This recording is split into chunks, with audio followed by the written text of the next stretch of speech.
আসসালামু আলাইকুম। এইচএসসি 2021 সালের পরীক্ষার্থীরা তোমাদের সবাইকে জানাই আমার চ্যানেলে স্বাগতম। Welcome to our tension.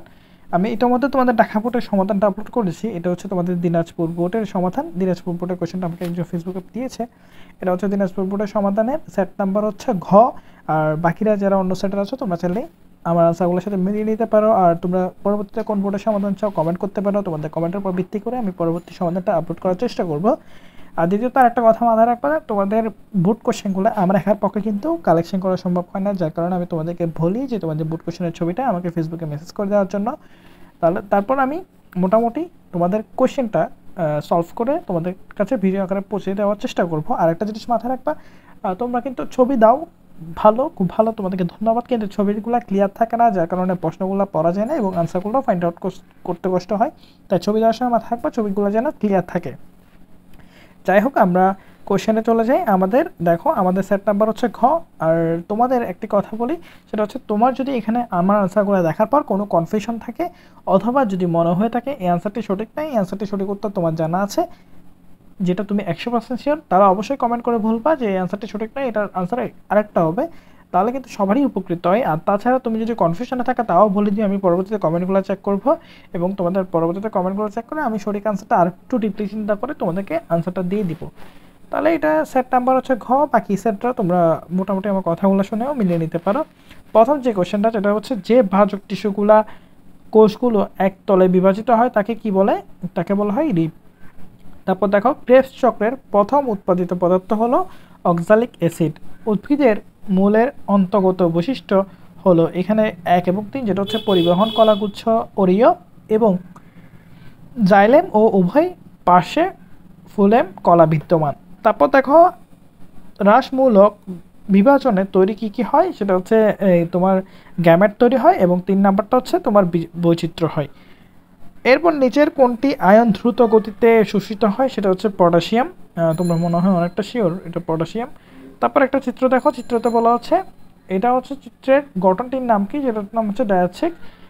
তারপরে হচ্ছে চিত্রের গঠন নিচের কোন জৈবিক প্রক্রিয়া অংশগ্রহণ করে, সেটা হচ্ছে সবগুলা। পানির তোমার ফটোলাইসিসের জন্য কোনটি প্রয়োজন, সেটা হচ্ছে ম্যাগনেসিয়াম। নিচের কোনটি মূলের মাধ্যমে তোমার কি করে জনন হয়, সেটা হচ্ছে ডালিয়া। আর উদ্ভিদের প্রধান প্রশোধন অঙ্গ কোনটি, সেটা হচ্ছে পাতার মাধ্যমে কিন্তু উদ্ভিদ প্রধানত প্রশোধনটা করে থাকে। তারপর দেখো, অবাধ শোষণে এক অণু গ্লুকোজ থেকে কত অণু এটিপি তৈরি হয়, সেটা হচ্ছে 2 অণু। সালোক সংশ্লেষণের প্রক্রিয়ায় উৎপন্ন হয় কি কি, তোমার পানি উৎপন্ন হয় এবং হচ্ছে অক্সিজেন উৎপন্ন হয়। নিচে কোনটি ধাপে তোমার ক্রসিং ওভার শুরু হয়, সেটা হচ্ছে প্যাকাইটিন, যেটা ঢাকা বুটেও আসছিল। তারপর দেখো, তোমার ব্যাক্সিলারি এস্টিভেশন দেখা যায় কোন উদ্ভিদে, সেটা হবে তোমার 2 নাম্বারটা, মানে হচ্ছে খ, পাইসাম স্টেভিয়াম, এটা হচ্ছে খ।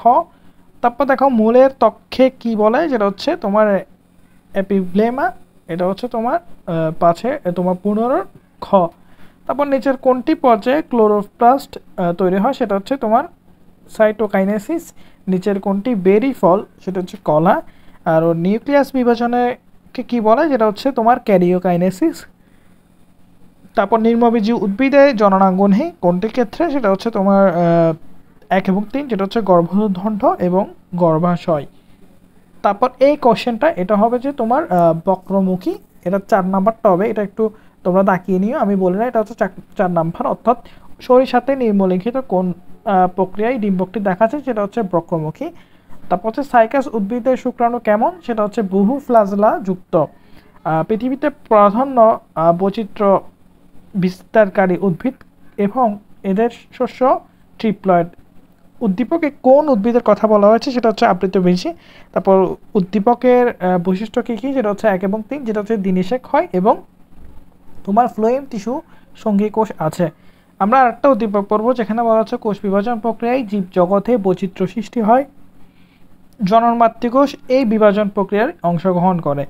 উদ্দীপকে উল্লেখিত বিভাজন প্রক্রিয়ার বৈশিষ্ট্য হচ্ছে কি কি, তোমার এখানে 3টাই হবে। অর্থাৎ হোমোলোগাস ক্রোমোসোমগুলোর মধ্যে অংশ বিনিময় ঘটে, একটি নির্দিষ্ট সংখ্যক তোমার বাইপ্ল্যান্ট তৈরি হয়।